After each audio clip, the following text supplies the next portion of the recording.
Inilah ruas jalan yang dilakukan perbaikan pengerasan dan pengaspalan oleh pemerintah Kabupaten Padang Pariaman melalui Dinas PUPR. Perbaikan dan pengaspalan jalan ini tersebar di sejumlah kecamatan di Padang Pariaman. Hal itu dilakukan demi memberikan akses yang layak kepada masyarakat di daerah itu, agar masyarakat lebih mudah dan lancar beraktivitas, terutama saat akan membawa hasil pertanian dan perkebunan keluar. Salah satunya jalan kabupaten yang terdapat di Betul. Kecamatan Patamuan. Terlihat jalan tersebut sudah bagus dan mendapat apresiasi masyarakat.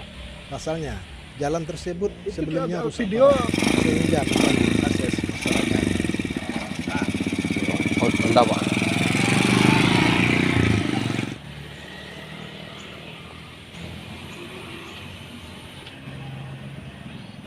Kalau pada saat ini, kalau ruasnya cukup banyak. Kalau panjang yang tertangani di masa sampai hari ini di RPJM yang hari ini, itu sudah 305 kilo yang tertangani. Itu adalah di luar ruas jalan yang dikerjakan oleh Nagari. Artinya jalan mantap kita cukup lumayan. Pada waktu yang tanggal 22 November ini ada penilaian jalan terbaik nasional yang jalan kabupaten, di mana Padang Pariaman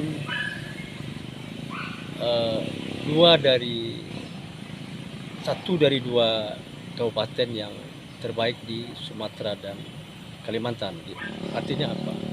Tingkat keberhasilan daerah dalam membangun daerah itu sudah di atas maksimal pendapat kami.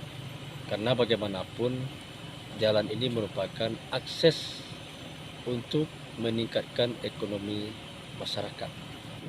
Jalan ini sangat parah kali. Jurusan jalan Tungka Bukit Gadang, jalur Pia Malala sampai ke Lubuk Unta. Parah banget loh. Susah masyarakat lewat, Pak ya. Susah lewati. Sekarang alhamdulillah lah berkat Pemerintah, Pak. pemerintah sekarang.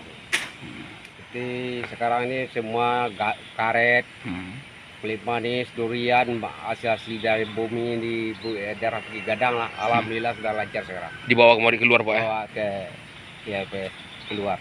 Oke, Pak. Apa ucapannya kepada pemerintah, Pak? Bersyukur alhamdulillah semua alhamdulillah semua lancar semuanya. Jalan-jalan ini semua lancar, perekonomian rakyat tendike lah Bukit Gadang alhamdulillah lancar. Bagusnya jalan di Kabupaten Padang Pariaman mengantarkan daerah ini masuk dalam penilaian pemerintah pusat. Bahkan kini Kabupaten Padang Pariaman menjadi satu dari dua kabupaten di Sumatera dan Kalimantan memiliki jalan terbaik. Dari Padang Pariaman, tim Minangkabau TV mengabarkan.